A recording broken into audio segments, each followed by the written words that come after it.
What am I to do? My wards and I may soon be without a home. What's happened?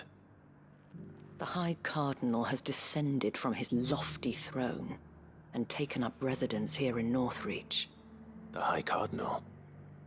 Leader of the Council of Elders, second only to his Radiance at the head of the Imperial government. Not that any of those things still exist. Now he goes by his noble title, the Duke of Oriflamme. And what does he want with Northreach?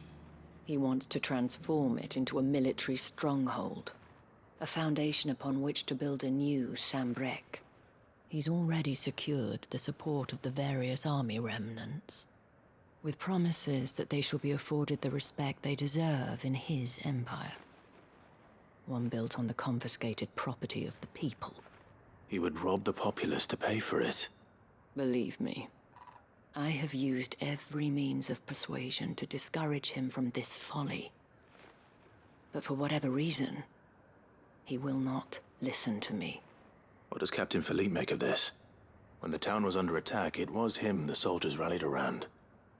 Couldn't he use that influence again? How? By speaking out against one of the most powerful men in Sambrec. A man whose stated aim is to revive the empire Philippe's comrades swore to serve, and to improve the soldiers' lot within it. The captain can offer them a regular supply of gruel, and an occasional trip to the Vale to help them forget the terrors they face each day. The Duke offers them a vision of strength and safety. No. Any attempt to incite mutiny would cost Philippe the support of his men. If it did not cost him his life. But given the mood around town, mutiny may yet be unavoidable. The people have little appetite for further deprivation. Least of all when it serves only to elevate others. And who could blame them? Clive, would you appeal to the Duke on my behalf? For your services to Northreach, you have the respect of the soldiers, and they will take you to His Eminence if you ask them. And unlike Philippe, no bonds of loyalty prevent you from speaking your mind to the man. Well, will you try? You could hardly fare any worse than I did. I'll see what I can do. Thank you, Clive. Tell me then, where will I find this Duke of Oriflamme? In the garrison? Overseeing the troops, yes. All right. Wish me luck.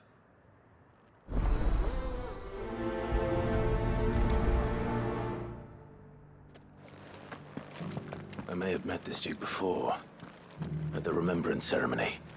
Let's hope I didn't make a strong impression.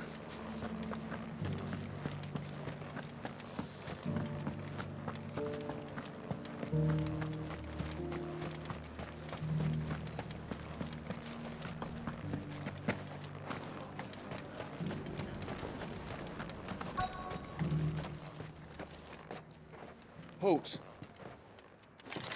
Oh, sorry about that. You're the dame's man, aren't you? You got some business with the captain? No, actually. With the Duke. I was hoping I might be able to speak with him. We're under orders not to let any civilians pass. But you should be all right. His Eminence has heard all about you and your heroics. Wait here. I'll go and ask.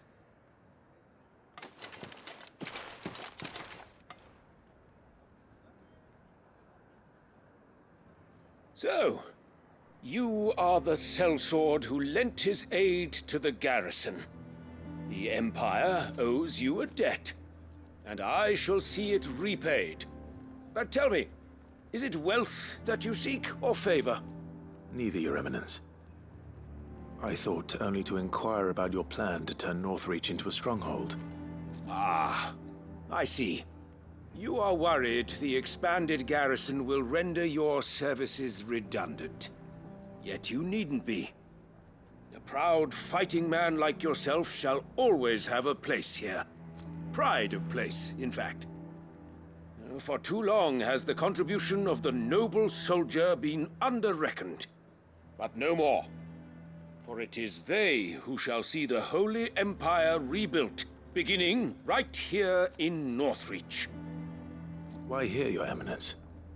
The town has been fortunate enough to escape largely unscathed from the recent troubles. Her defenses are sound, and her garrison well prepared. Which is more than can be said for Oriflamme or Twinside. The Empire wants for a capital, and I believe Northreach to be the perfect place. With Caer Norvent as her citadel. Once we have seen to the refortification of both the town and the castle, we need only build a wall around both to create a city that would be the envy of the twins. Plans are already underway for the construction. Soon enough, these thralls shall learn that they are no match for the might of Sanbreque. I fear you underestimate how dangerous these creatures are, Your Eminence. Should they return in force, you will need all the people of Northreach to come together in defense of the town. Something they may be loath to do if they've been deprived of their worldly goods. The people will do as their leaders command.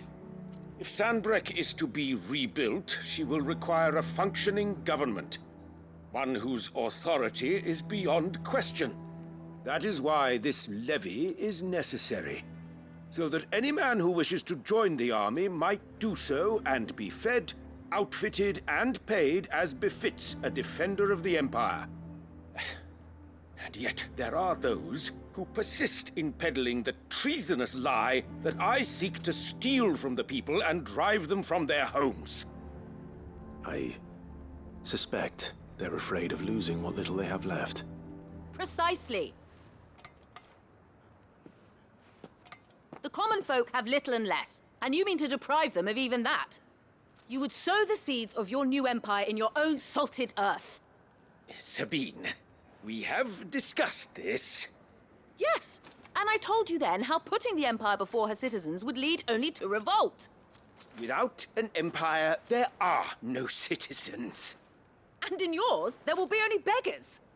Is that what Griga wills for her people? Do not take her name in vain, Sabine. I'll come back later. A citizens' revolt. I wonder what the people really think of the Duke's plan. It wouldn't hurt to ask them, I suppose. Let's begin with those on the other side of the wall.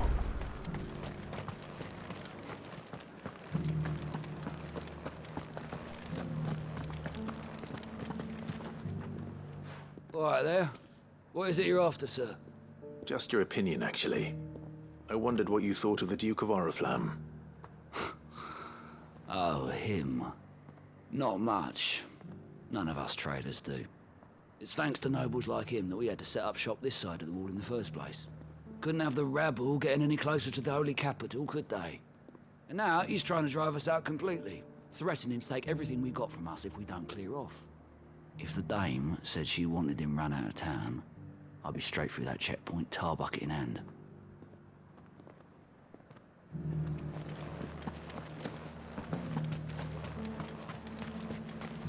I got peppers to numb your tongue up. I've been hearing a lot of talk about a certain Duke. Nothing good, I'll wager. Going around acting like he owns the place. And with hardly a word to the dame. This is her town, not his. I take it you'd rather she was in charge. As far as I'm concerned, she still is. Just need his eminence to sod off back to Oriflamme.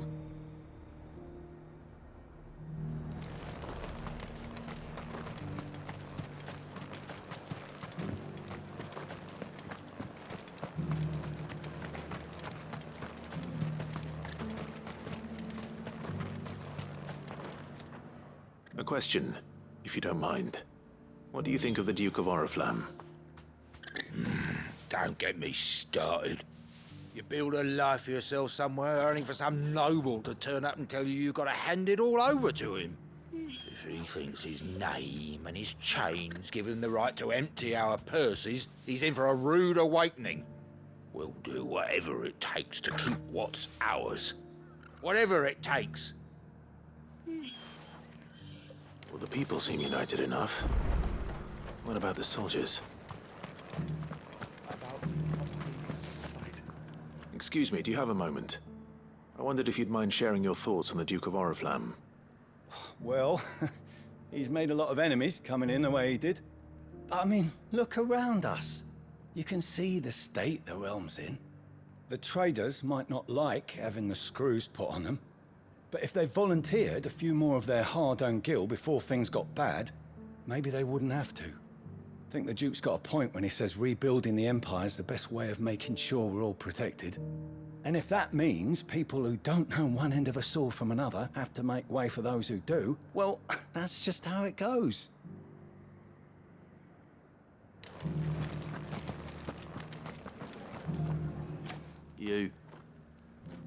You're the one who was talking to His Eminence. On the Dame's behalf, yes. I was trying to persuade him not to take the people's goodwill for granted, but it seems my words fell on deaf ears. What do you think of his plans? I'm a soldier, mate. He tells me what to do, not the other way round. Listen, I've got nothing but respect for the Dame, but I've got a family to look after. That's where my loyalties lie. Not with the town or the Empire, but with my wife and children. If the Duke can get us cement and the equipment we need to fight off those blue-skinned bastards, I don't care how he does it.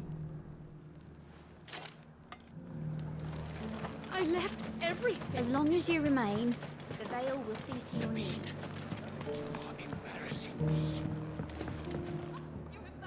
I hear the Duke of Oriflamme plans to turn this town into some sort of fortress. Do you think that's a good idea? It's not for me to say. All I know is that unless the Emperor orders me otherwise, His Eminence's word is law. Look, no one likes all these taxes and tariffs, but empires don't come for free. Once Sanbreque is back on her feet, we'll all reap the benefits. Let's see what Philippe makes of all this.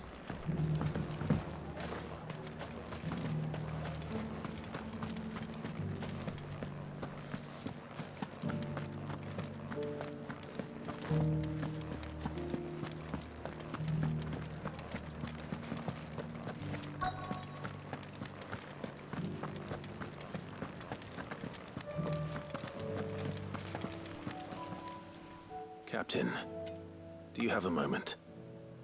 For you? Certainly. Clive, wasn't it? Thank you for last time. How can I help you? I wanted to ask you about the Duke of Oriflamme. Do you intend to go along with his plan? But to tell you the truth, I'm in two minds. It's my sworn duty as a captain of the Imperial Army to obey his orders. But I can't say I agree with him. Philippe, I remember you saying that you became a soldier to protect the people you loved. The Dame included. That's right, I did. Well, she doesn't agree with the Duke's orders either. She thinks they could tear Northreach apart.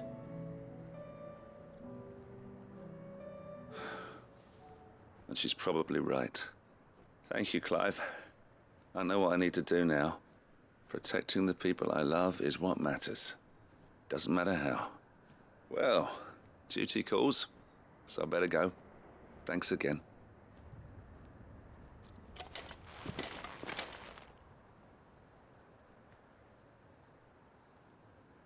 It seems Philippe wants to do the right thing at least. I expect Isabel will be pleased to hear that, if nothing else. Ah, Clive. How did you fare? Were you able to speak with the Duke? I was, but...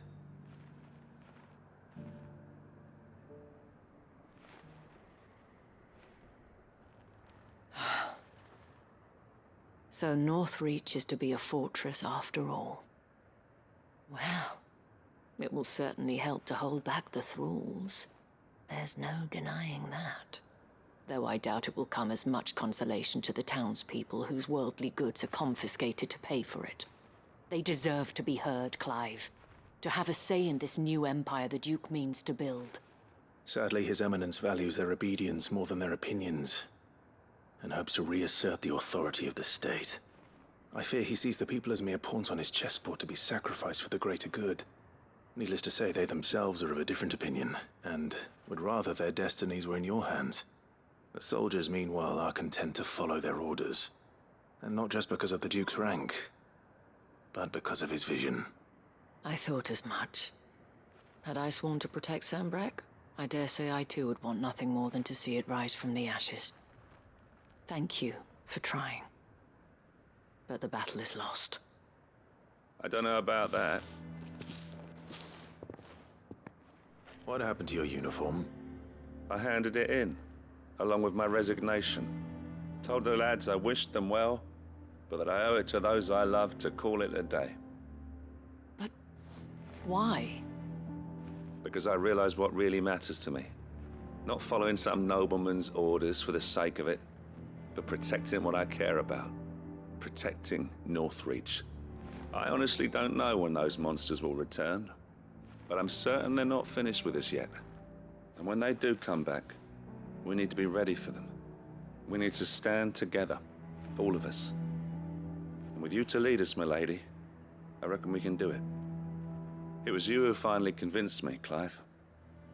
There's no point following orders if they go against everything you believe. Indeed. All of us, standing together. That has always been Northreach's best hope, and one which still lies within our grasp. We have only to turn our attentions to the true enemy. Thank you, Philippe, for showing me what I must do. Anything for you, milady. Speaking of standing together, would you mind if I borrowed a few of the lads from the Vale to help keep watch around the town? I fear His Eminence has loftier tasks in mind for the guard. Not at all. Be my guest. Wouldn't be the first time.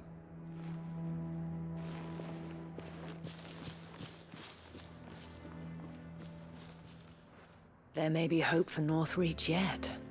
Especially with men like you and Philippe to champion our cause. I, for my part, shall continue to work upon the Duke, in the stubborn belief that I might still tempt him into joining hands. But I suspect I shall have to call upon your aid again. Until then, Clive. Until then.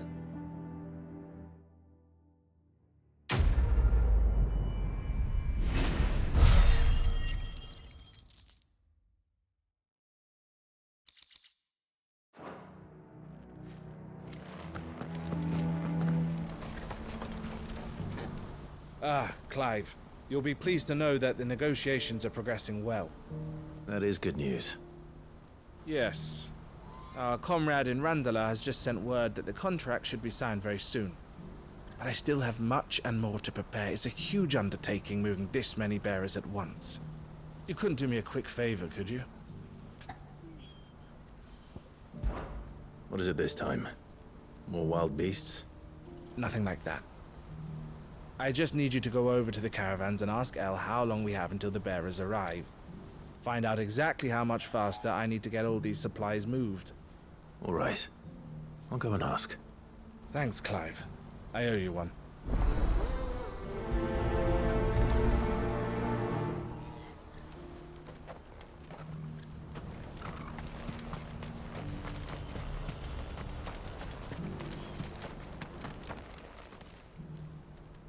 Don't blame yourself, El. This is their fault, not yours. I know, but... No buts about it, all right?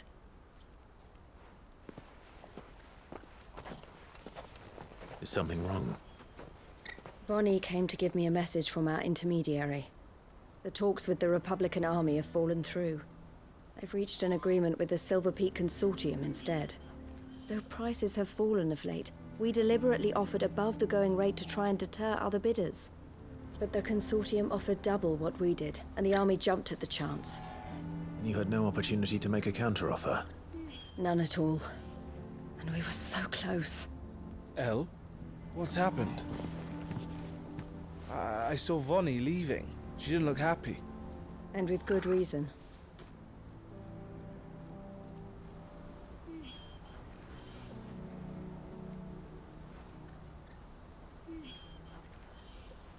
But I thought we were the only ones the Fist was speaking to about the bearers. How did the Consortium even find out about this? It's not so surprising. They have ears all over the Republic. This isn't over. The Consortium will have to sell these bearers eventually, and at the price they paid, buyers will be few and far between. I'm going to Randalar myself. Alone? You sure that's wise? Are you offering to be my bodyguard? How kind. Meet me at the checkpoint near the capital gates. I'll send an owl ahead and request a meeting. You go to Cashlock, Theo, and get everything ready. We've waited far too long as it is. Even if I fail to free these bearers, there will be others. Someone needs to prepare the place and keep any prowling beasts at bay. Oh, and that's me, is it? Well, it looks like I'm following orders till she gets back from meeting the Silver Peak Consortium, who've been doing their best to undermine our scheme. She'll never join them after this, surely. No, she said it herself. She still has plans for Cashlock, even if this one falls through. She means to stay with us, then. I can't say I'm not happy to hear it, but... is this what she really wants? You have to trust her. You're right.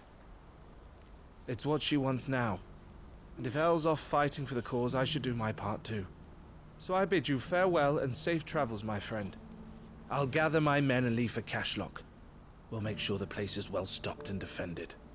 You go to Randalar and see if you can stop my sister biting the Consortium's heads off. If she won't consider her prospects, someone has to. I'll do my best.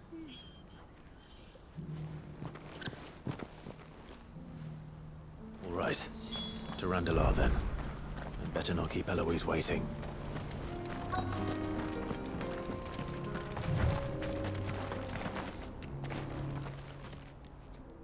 I hope I didn't keep you waiting. Did you arrange to speak with the Consortium? Here they are now. You wish to consult with me? I did. It's about the bearers you recently purchased from the Fist. We had all but finished making arrangements to buy them ourselves, and then you stepped into the fray. You misunderstand. The Consortium had an interest in purchasing them from the very first. It was only our regard for you that kept us from bidding. But your hesitancy in accepting our offer to you suggested that the regard was not mutual. And so we resumed our business. I did not hesitate. I am simply not inclined to make such decisions without first giving them due consideration. But what is done is done. Come then. How much do you want for them? Alas, you are too late yet again. We rarely take on such unconventional merchandise without a purchaser in mind. The bearers belong to him now. Who is your buyer? A trader from across the water. A most demanding fellow, if it's any consolation. He insisted the bearers be fed, dressed, even given their own bunks for the voyage over. That's what you get when you deal with continental types. I wouldn't know. Oh yes, the culture on the continent is quite different to ours. They pay good money for bearers not fit for the knacker's yard, and treat them like kings. But as long as they pay... That does sound unusual. No matter then. If they've already left our shores, there's little that can be done. Allow me to withdraw my interest. And with it, my interest in joining your organization. My associates will be sorry to hear that.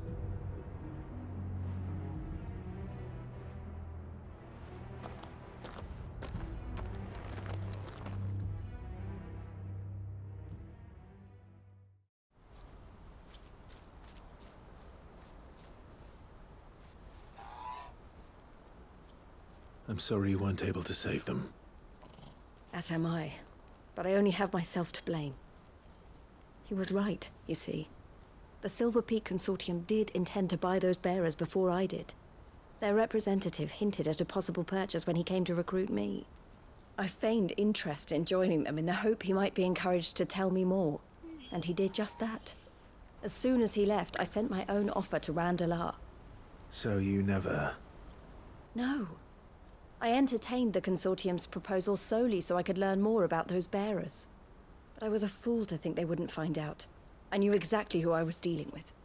You tried? I did. And if what he said was true, the bearers are to be well treated. Which is something, at least. They deserved more. I wanted so badly to see them freed. Eloise! Eloise! Word from Cashlock. The village is under attack. A pack of beasts have come down from the mountains, and there's a dragon at its head. Theo and the others are trying to hold them off as best they can, but the odds are against them. They need help, and fast. Theo! I'll go on ahead. Thank you, Clive. I'll gather some men and join you there. Just... make sure he's safe.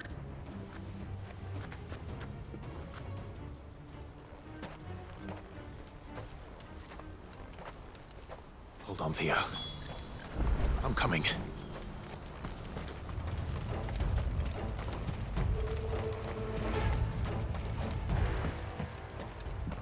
Where's Theodore? Upriver! He led the dragon that way to keep it from the village, but the whole area's flooded with ether. We just have to pray he makes it out in one piece. I can do better than that. Torgal, with me.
Damn it. The ether's too thick. These creatures have already turned. All yours, Over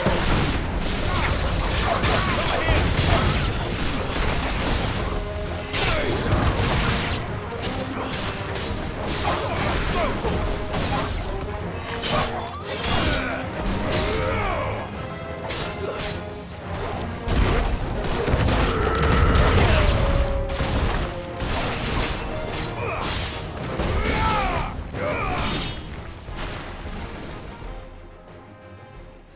I can't waste any more time. I need to find Theodore before that dragon does.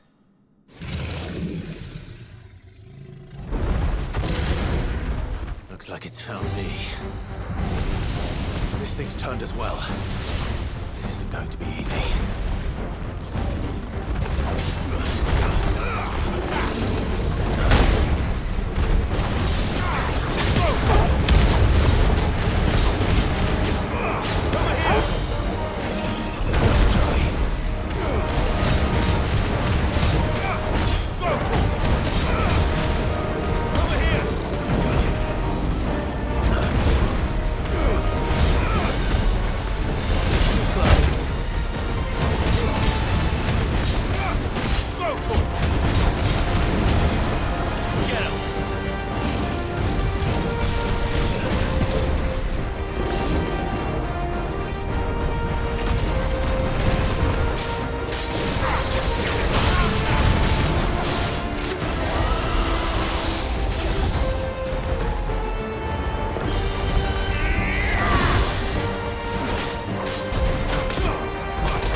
Clive?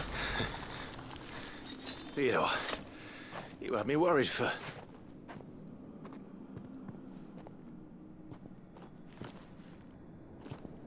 We have to get you out of here.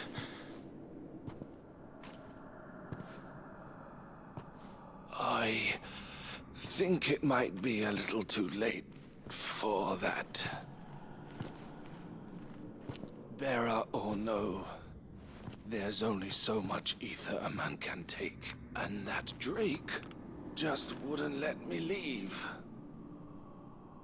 You have my thanks, Sid, for finishing what I could not. For keeping Elle's dream. Theodore!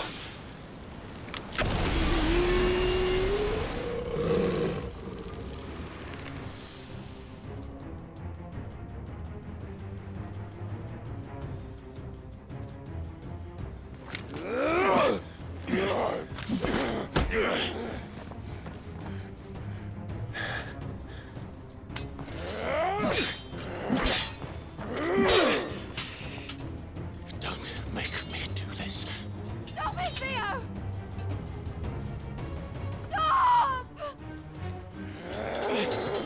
Stay back, Eloise! He's turned. And so will you!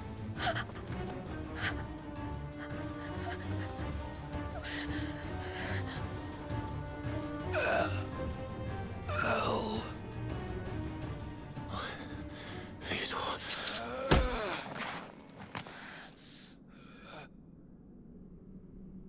Take care of my sister. Theodore, wait.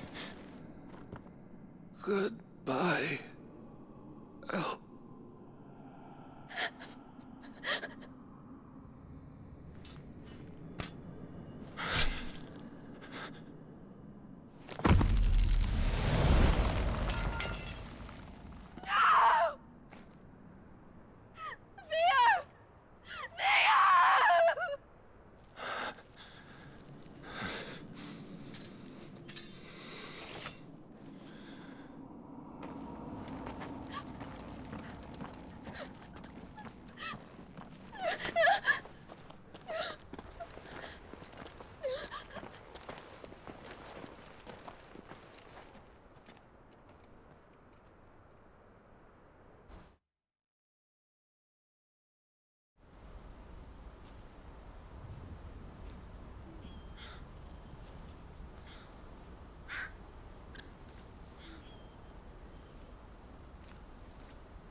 Thank you, Clive. I think I'll be all right now. That was true bravery he showed. Leading the dragon away from the village like that. His first instinct was always to protect people. To put others' well-being before his own. And now he's gone. Because I sent him to that place, against his will. It wasn't against his will. He was ready to do whatever it took to show you he could stand on his own. So that you would finally be free to live your own life. To live my own life? He never could come to terms with the choice I made. What exactly happened? You once told me Theo was the first bearer you ever helped.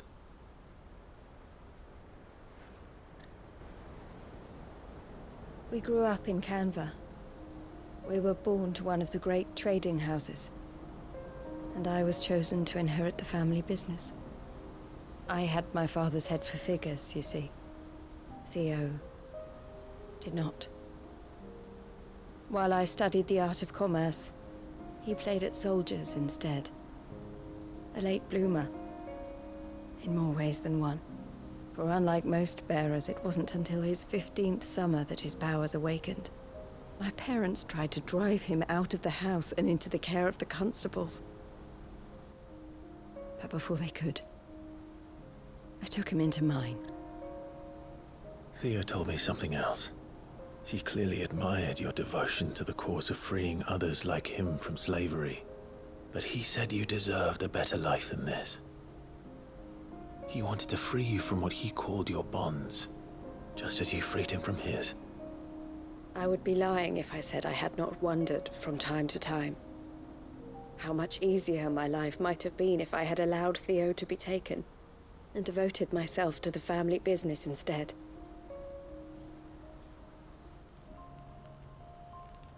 But I have never regretted the decision I made. Being with my brother meant more to me than tradition or reputation. I only had to look at him to remind myself of that night and the choice I made, and the fact that I would make the same choice again in a heartbeat.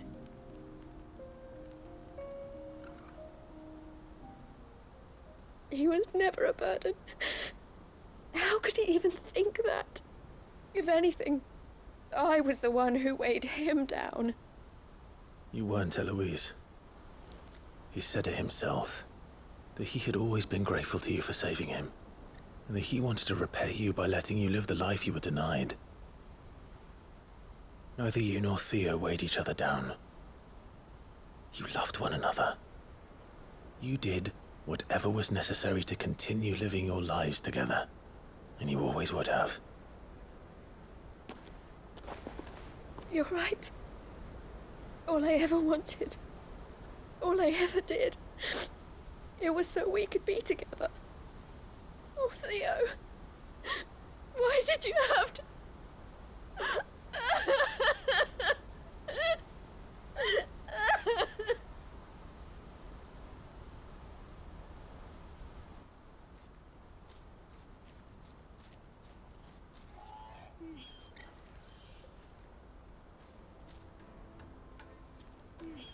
I know Theo wanted me to move on, but I'm staying here at the Crimson Caravans to continue our work. We can make a difference here. We can help people, save them. I need nothing more from life than that.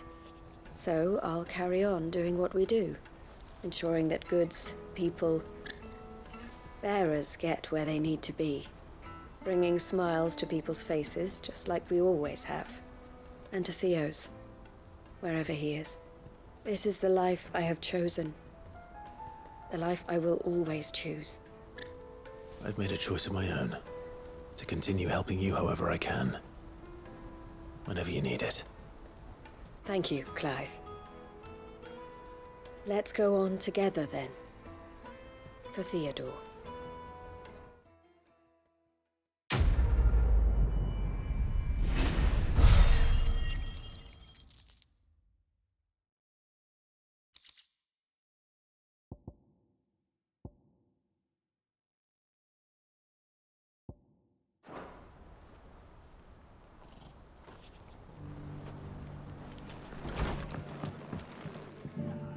Ah, Clive, I was just about to send for you.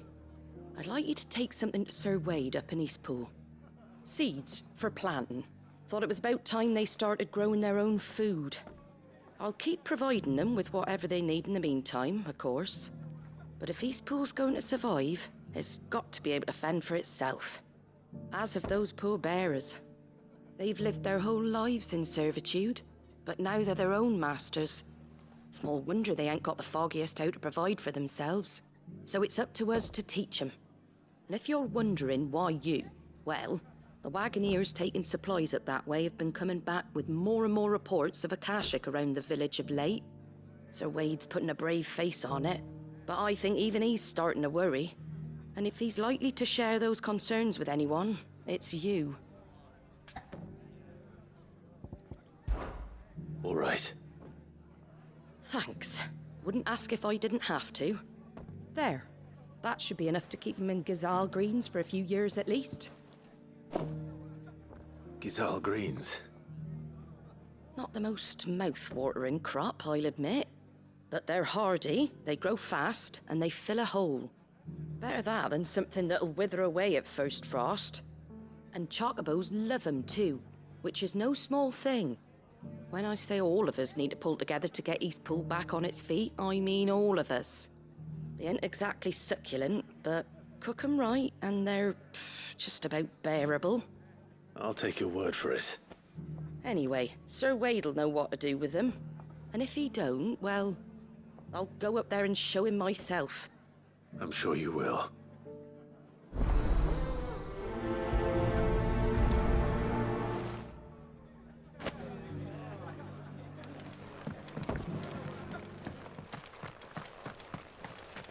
Ah, Lord Rossfield. What brings you to Eastpool? A delivery from Martha.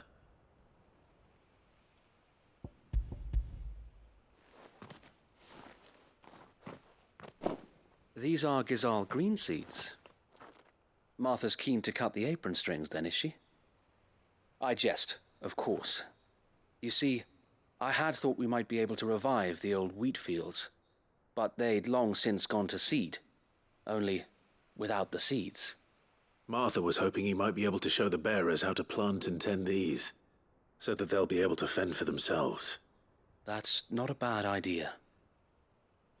These bearers had only recently escaped their bonds before we brought them here. They know little of freedom, of providing for themselves and their loved ones.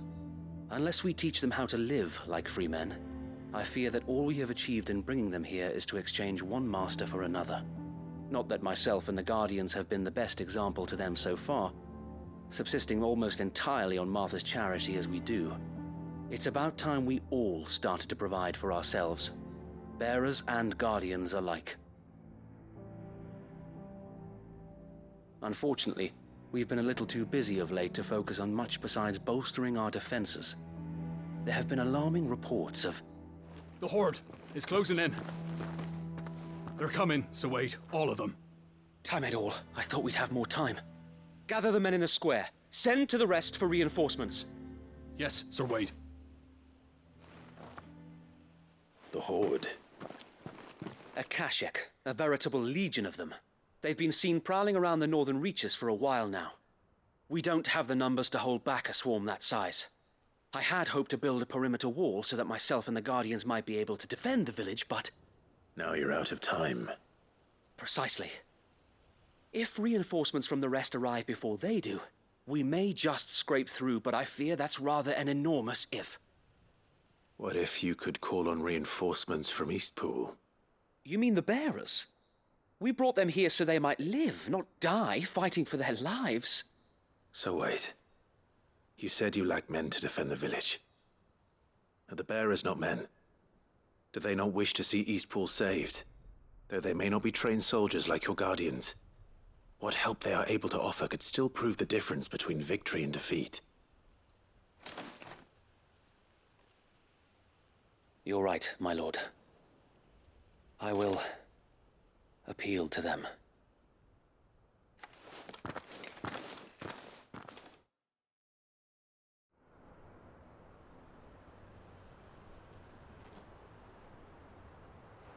My friends, I humbly beg your aid. We Guardians are few and our enemies many. But I swear we can defeat them with you at our side. You would send us to the slaughter, to serve as bait for those fiends so that you and your men might be spared. And to think we trusted you. Say what you will, a home is not worth dying for. But it is worth fighting for. Sir Wade fights to give you lot a chance. Just like I do. Just like Sid does. We all wanted to give you a home where you could be free. And you got one, didn't you? This place, Eastpool.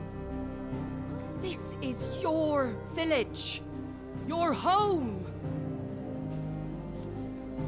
And if you don't fight to protect what's yours, you'll lose it. You know I'm right. This world wants to take everything from you. Everything.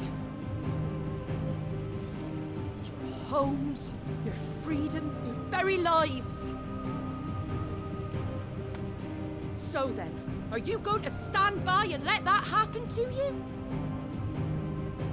Are you going to accept fate like good little Bran did and die, having never stood up for yourselves? Or will you fight like free men and women?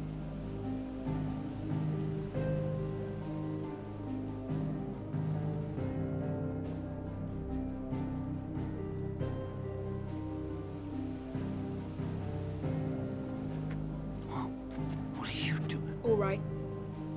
Give me a sword. I never dreamt I'd have a home of my own. And now that I have, I don't want to lose it. I will protect what's mine, or die trying. We all will. Free men and women, fighting together.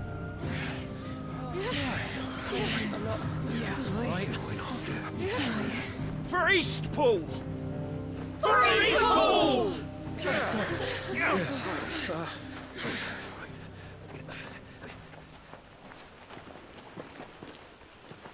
Thank you, Martha. Don't mention it. Just promise me one thing. That you'll show them how freeborn fight. Gladly.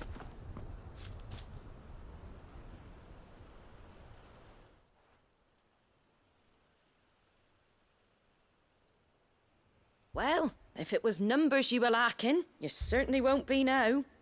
Thanks to you. Me? Oh, I just love the sound of my own voice. Lord Rossfield, my lady, we're ready. So what's the plan of action? We'll divide our forces into several small detachments, each made up of guardians, bearers, and guards from the rest. These will position themselves at strategic points around the village. Upon engaging with the Akashek, each detachment will keep the creatures occupied as best they can, steadily retreating all the while. You're going to lure them into the village? I am. We will have neither the time nor the resources to treat the wounded, so injuries must be avoided at all costs. Instead, we will focus purely on defense at first. By coordinating our withdrawal through the use of messengers drawn from among the bearers, we will aim to have the swarm converge at a point of our choosing. With luck, that point will be the village square, the perfect place for our most able warriors to surround them and fall upon them, and for you and I to finish them off.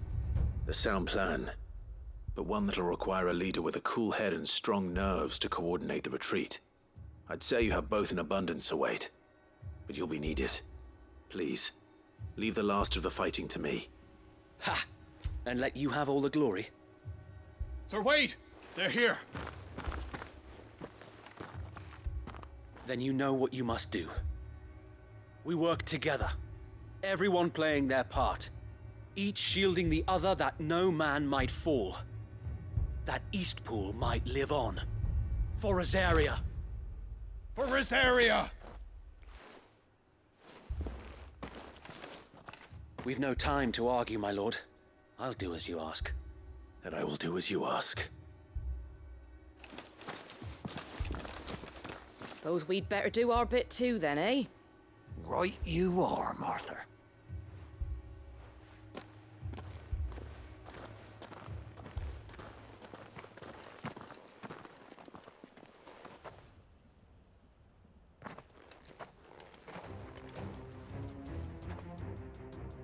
The calm before the storm.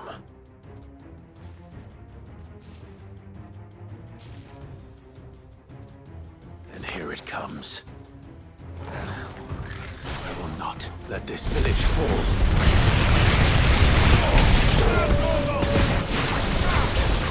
Get him!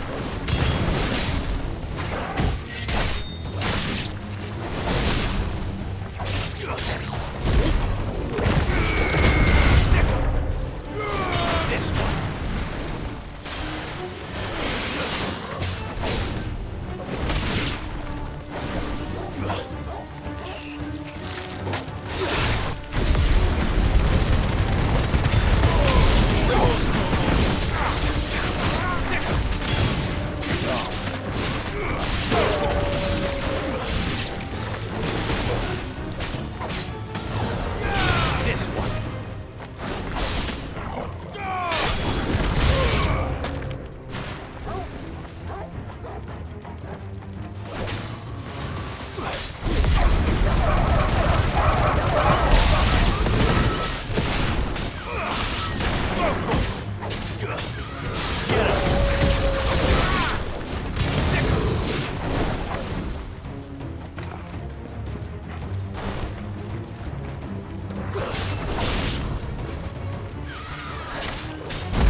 Looks like that's the last of them. Lord Rossfield! Change of plan! What is it? Owl from the rest. An Akashic curl's been sighted on Rhiannon's ride and is headed in their direction. Well, the better half of her guard is here. So wait, how many Akashic remain in East Pool? Hard to say. My men are still facing some resistance, but I think the worst is behind us. I could order a detachment or two to fall back and... No. Let them finish the job. You stay here too, Sir Wade. Your men need you. I'll go after the Curl. Join me only when East Pool is won. If you're sure, my lord. May the Founder protect you.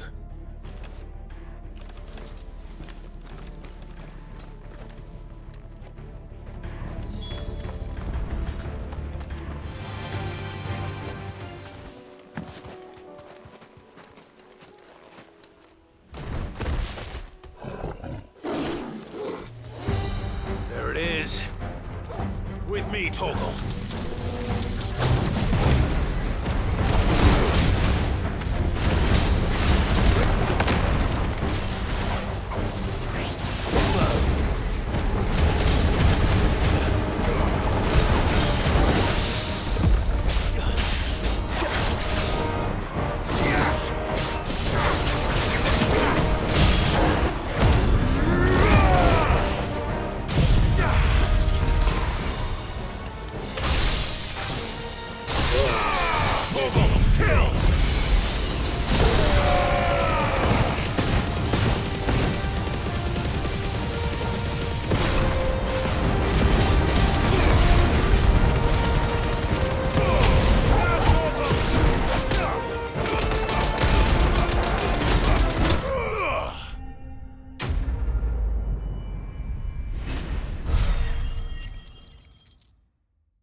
All right. Back to East Pool.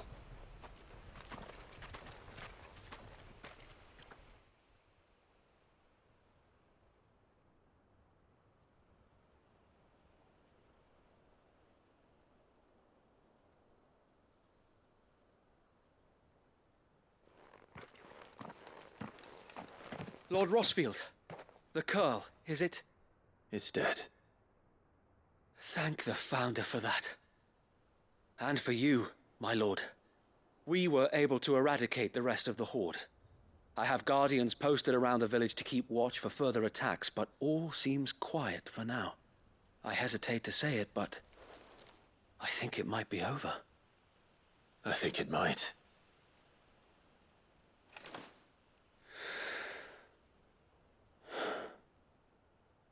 We did it. We saved Eastpool. Thank you, my friends. Thank you. No, Sir Wade. It's us who should be thanking you. You brought us together. Showed us what it means to fight for what you hold dear. We never had nothing to call our own before. We didn't know what it meant to protect it, but now we do. We really do. Forgive us, Sir Wade. You and your people saved us, and still we doubted you. But there's no doubt in my mind anymore. We're free men now, so we have to start acting like it. We have to fight to protect what's ours, to protect Eastpool. And we shall. We all shall. Together. This is our home. And if anyone or anything tries to take it away, they'll have us to answer to. Come on then. Let's get to work. This village isn't gonna rebuild itself.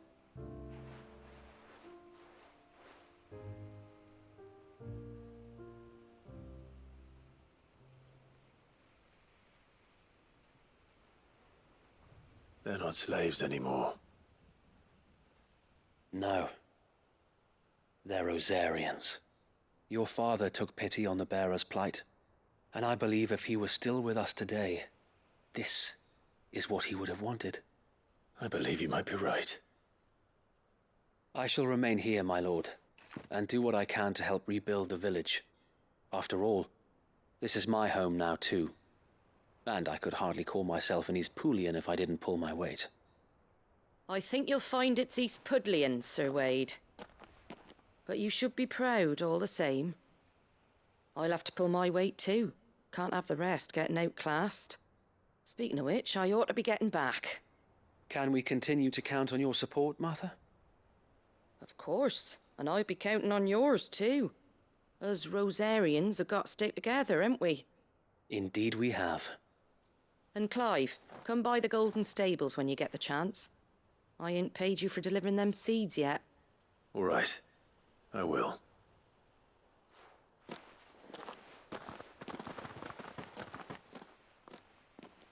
Lord Rossfield, do you remember our very first mission together? Clearing the goblins from the Stillwind marshes? How could I forget?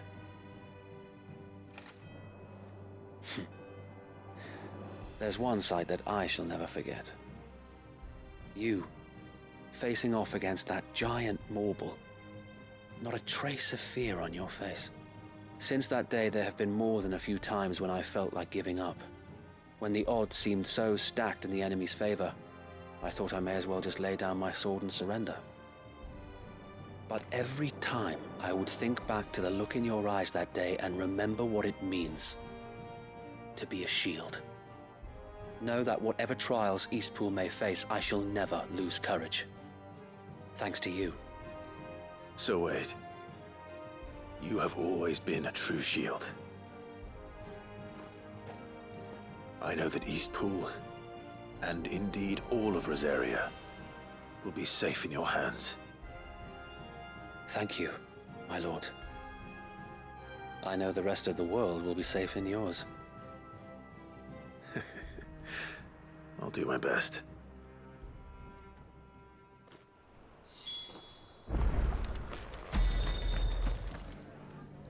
The hero returns. It's lucky you came by when you did, eh? Not only did my seeds get delivered, but you went and saved Eastpool and all. I just did what I could. And it's only right that you get rewarded for it. Take it before I change my mind. Thank you, Martha. So, Eastpool's finally back on its feet again. And a home to free bearers. Who'd have thought we'd see the day, eh? Well, it was your idea. I know that, but I never stopped to think what it would mean. Bearers in charge of themselves, thinking for themselves, working for themselves. Like your hideaway, but not even hidden away. Though I suppose the rest ain't much different nowadays. You know, bearers living free like that reminds me of when I first met Sid. Loath as I am to recall that particular day. I take it you didn't always see eye to eye. What happened? Well, if you really want to know, I started doing what I do long before I met Sid. In fact, that's how I met him. Or at least how he came to meet me. He showed up at the stables one day, asking questions about who'd been buying up bearers.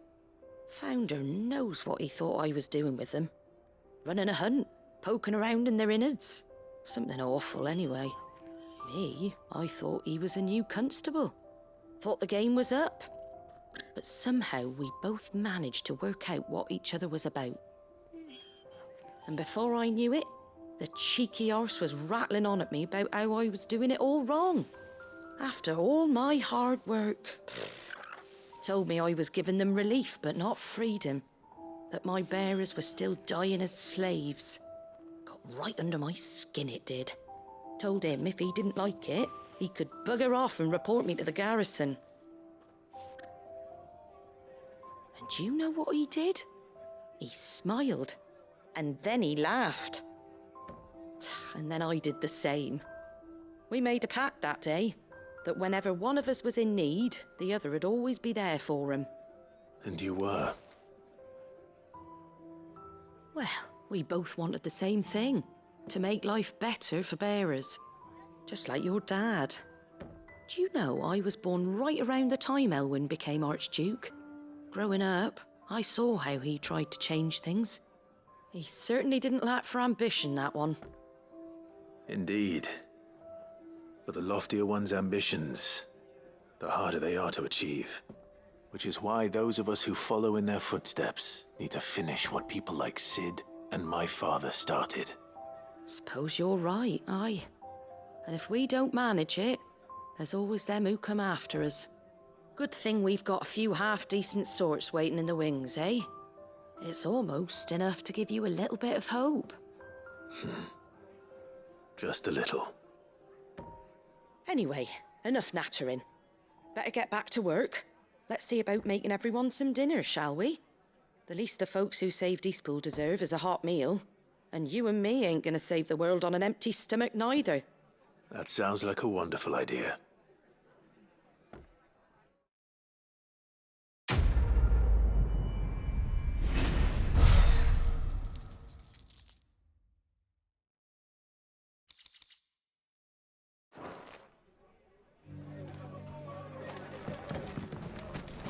Take that, you naughty thief!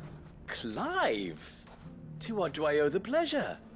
I just wanted to see how the town's been faring since you brought everyone together. Since we brought everyone together, all is absolutely wonderful. Conrad and Natalie's hands remain safely away from each other's throats and firmly at the helm. Our stores are full, and the bandits still too disorganized to raid them. Just as the good Lady Jane and Lord Underhill intended. Are you a lord? Lubor's going to be one too. They're going to make him the Lord of Dalimil, because of how he stopped all the grown-ups from fighting. It's the mayor of Dalimil, dear child, and the vote hasn't taken place just yet. But if the people wish me to lead them, I shall. And my first act will be to build a school so that menaces like you two learn not to interrupt your elders. Speaking of menaces, there may be a rather worrying one just over the horizon. May there indeed. I'm afraid the example Conrad and Natalie set in putting aside their differences and presenting a united front might have caught the bandits' attention. And they might have elected to take a similar approach. They have formed what one could call a League of Outlaws, and they grow more organized by the day. But we'll fight them all off just like last time, no matter how many of them there are. Won't we, Lubor? Of course we will. If we continue to work together, we can overcome any challenge we choose to face. The longer we avoid facing this one, the more difficult it will be, until the only way to overcome it might be to run for the hills. Our best hope is to nip these efforts at organization in the bud, by finding those ne'er-do-wells who have yet to join the cause, and ensuring that they never do.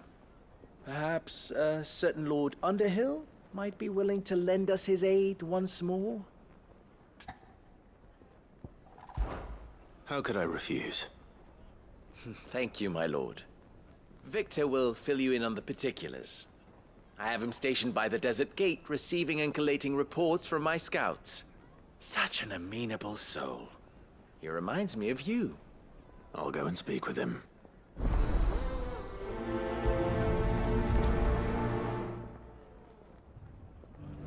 What's the difference between a lord and a knight? A League of Outlaws. Sounds like we have some competition.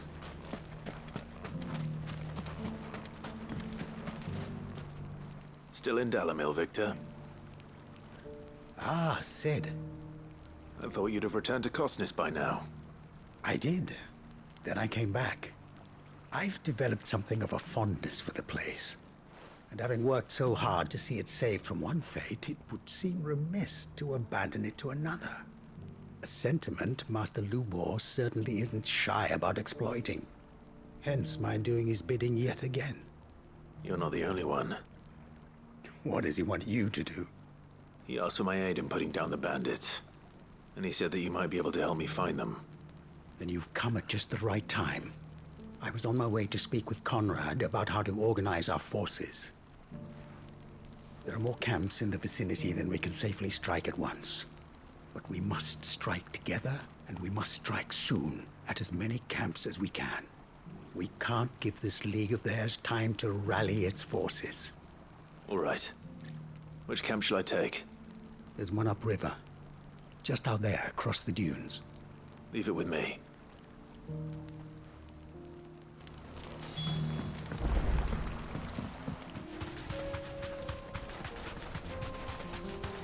That must be the camp Victor mentioned. Come on then, Toggle. You deserve a rest. That's him! The one who killed Doc and Fingers! Take his head off!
I'd better let Victor know.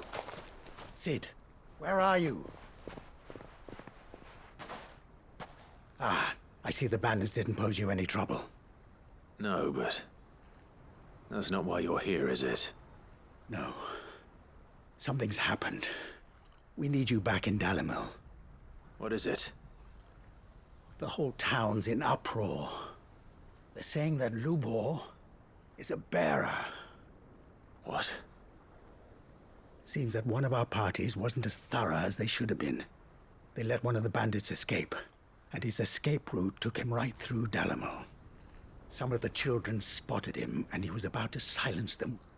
And when Lubor felled him with a bolt of magic, and without a crystal. But that's not possible. It is, if he's a bearer and has been hiding it all these years, which is what people are saying. If he has, well, I wouldn't blame him. No man is branded by choice. Still, all those people see is a man who's lied to them all his life. One who was made a leader of himself when the world believed he should have been a slave. Fuck.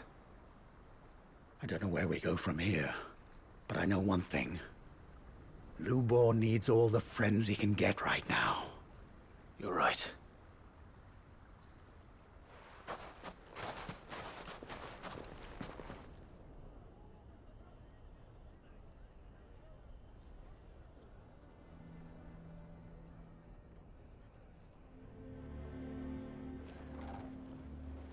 And now everyone knows. I made it a habit to keep a crystal close at hand for just such an occasion.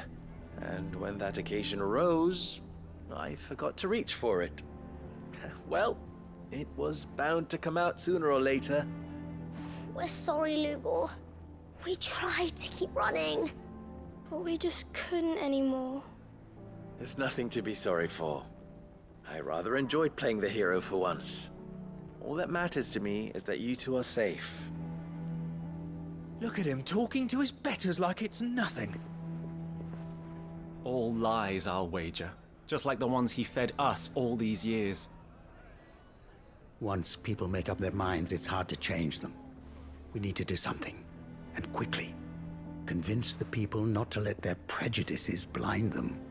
Convince them that nothing has changed. That their enemy lies outside these walls, not within them.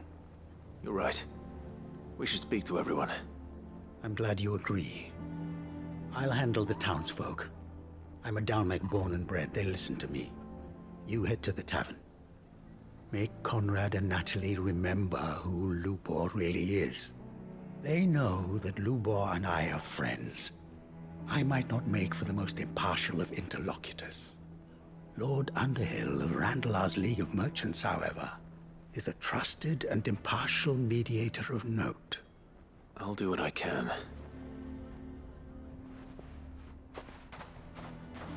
Lubor, stay here with the children.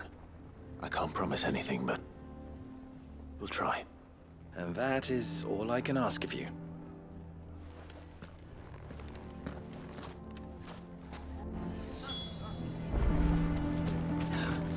Why are you taking the bearer's side? Why do they always have to make such a fuss? He knew all along that he was...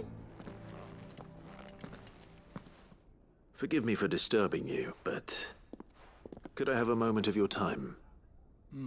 I've seen your face before. As have I. Lord Underhill, wasn't it? Of the League of Merchants. That's right. I wanted to speak to you about Lubor. The rumors that he's a bearer. All true, I'm afraid. He'll never be mayor now. Not if I have anything to do with it. But what of his wares? Bearer or no, his steel is highly valued throughout the Republic. In this, at least, he's done the town a service. Might that not earn him a little leniency? Leniency? He pretended to be one of us when he was laughing behind our backs all the while. I'm sorry, my lord, but he lied to us. He lied to you. He cannot be trusted. So what do you propose? Will you drive him from his home? Close his forge? Perhaps. That is a question for the people of Dalimil, and they will thank you not to get involved.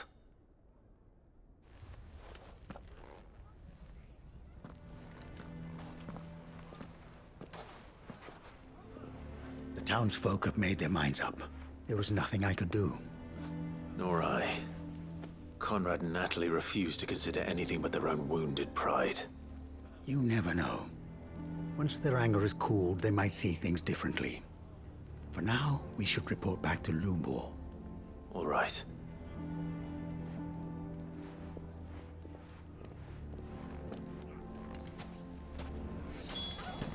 Why the hell would Victor take the bearer's side?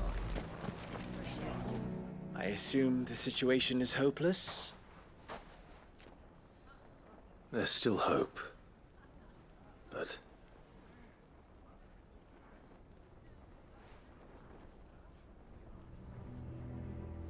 But perhaps not in this lifetime, I think it's fair to say.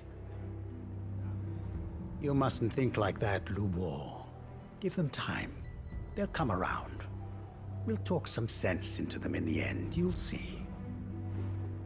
No, you won't. And your efforts would be better spent elsewhere. But Lubor... Rosina would often tell me that steel does not lie, that a blade is a reflection of the smith who forged it. To yourself be true, that was her point. Rather an ironic one when you consider that her life was taken with a blade of her own making. But I do not doubt that she was always true to herself and what she believed in, right to the end. And so must I be. I must do what I know to be right, no matter what others might think of me.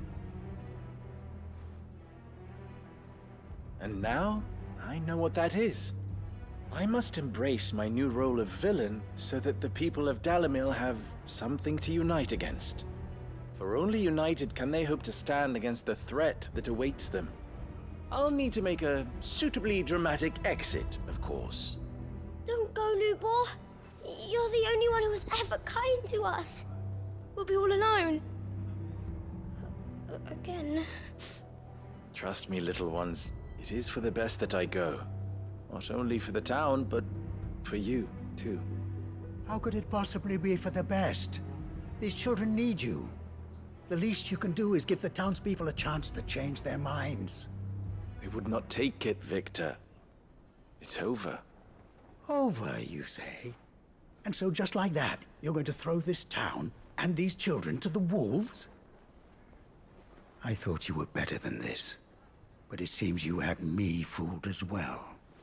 Victor. Forget it. Do what you will. You sure you're making the right choice, Lubor? Of those available to me, I believe it's the best one. Yes. Ah, but where are my manners? Here, a reward for clearing out that bandit camp. Right then. I have packing to do. If there's anything I can do. Anything. I'll bear it in mind. Thank you.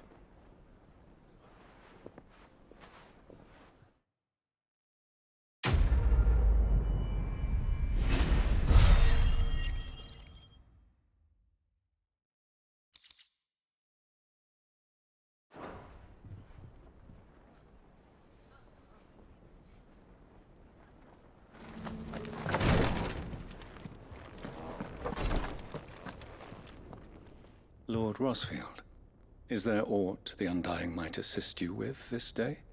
Perhaps. My brother said that your order was helping him with his quest to uncover Ultima's origins. Have you learned anything of note since last we spoke? Little and less, I regret to report. I see.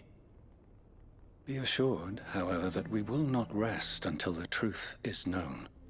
Even now, our archaeologians scour ruins in every corner of the realm for traces of Ultima's touch. Fallen ruins, I take it. Dating back as far as Phoenix Gate. Indeed. Ultima's thralls are oft sighted among the remnants of the fallen civilization, as if protecting the secrets concealed within. Secrets we'd see unearthed. Should our methods be of interest, my lord, mayhap it would please you to observe some of our number at work. Would that be possible? Of course. A survey is being conducted not far from here. Perchance you are familiar with Kretov, a small hamlet built around a fallen airship. I was due to visit my colleagues there to collect their preliminary findings, but if you would consent to do so in my stead, I'm sure that they would be honored to relate any discoveries they have made to you directly. All right. I'll go and meet with them. They will be most gratified, I am sure. Might I suggest you take the road through Titan's Wake? It will lead you straight to the village after but a short walk. Thank you. I will. I wish you a safe journey, my lord. May the Firebird's flames burn ever in your heart.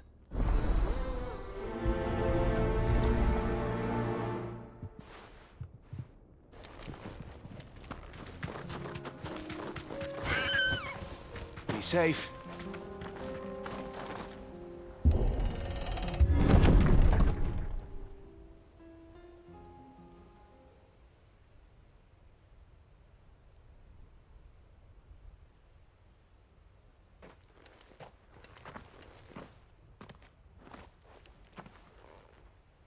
Oh no.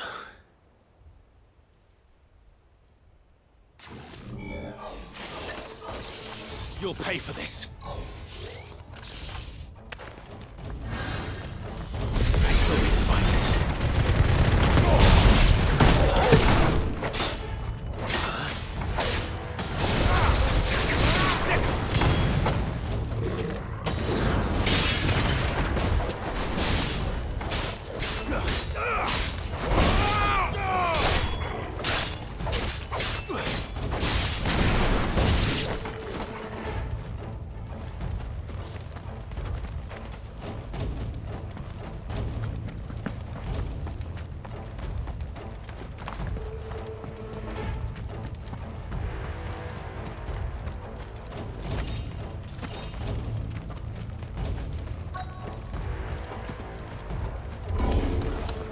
Whatever that thing is, say it's their leader.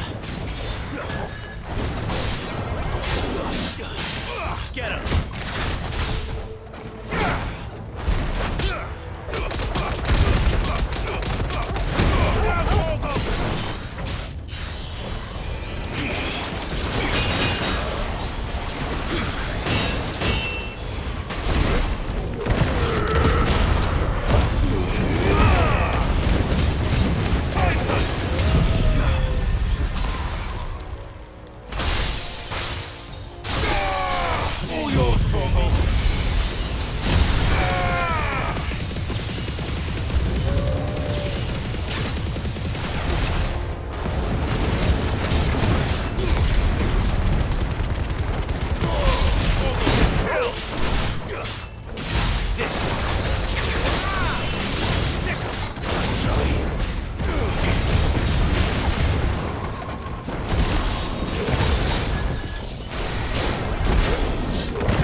Should have stayed in the past. These must be Cyril's colleagues. You have our thanks, stranger. Who are you? Ah, forgive me, my lord.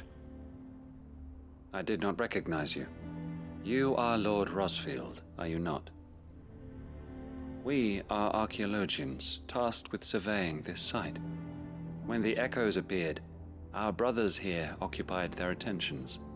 Thanks to them, and to you, we were, for a mercy, able to see our duty to its conclusion. You call that a mercy? Your brothers might still be alive if you put their safety before your duty. Surely this survey wasn't worth dying for. We are charged with uncovering Ultima's origins, a duty of the highest import, as I'm sure you will agree. And you think your dead brothers would agree with you too? I know they would. They gave their lives for the cause, an honor to which all Undying aspire. Now, to what do we owe the honor of your presence, Lord Marquis? Cyril told me of your work here, and I agreed to collect your findings in his stead. I see. That is most kind. Pray, take them then, with our humble thanks. May the Firebird's flame burn ever in your heart, as it does in ours.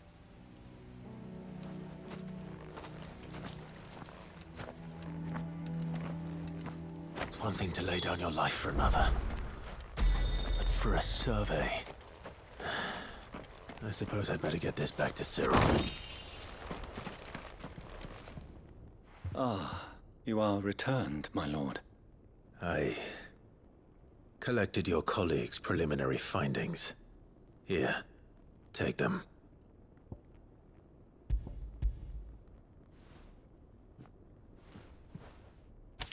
My thanks. I shall study them, and inform you forthwith if I discover aught that might aid you in your fight against Ultima. Cyril, your survey party suffered several losses in Kretov. Losses which could have been avoided, had the others not chosen to complete their work, instead of saving their friends. Were these your orders? No. This was their choice. Every Undying devotes his life to the service of the Phoenix. It is our sole duty, and should we die in discharging it, so be it. Even when death is avoidable. My lord, I fear that this is not a point over which it would be fruitful to argue. The Undying have served the Phoenix for countless generations, and your opinion of our methods, however earnest, is not like to change them. We live to serve the Phoenix. Our very order exists for that purpose, and that purpose alone. Cyril, I know that you and your brethren answer only to Joshua, but allow me to offer you a word of advice.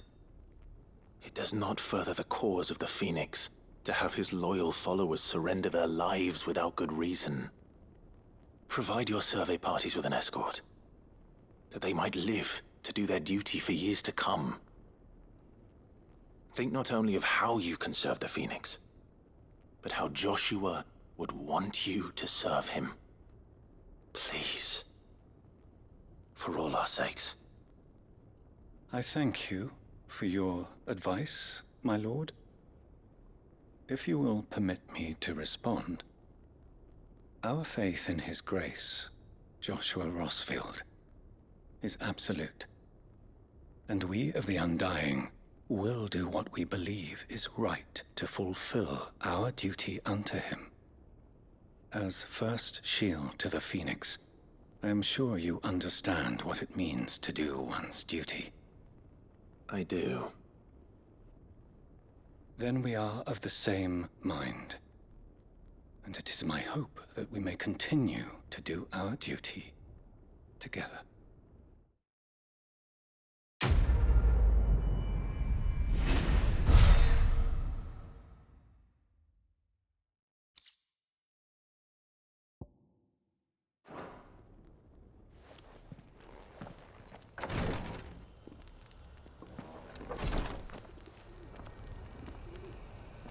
you.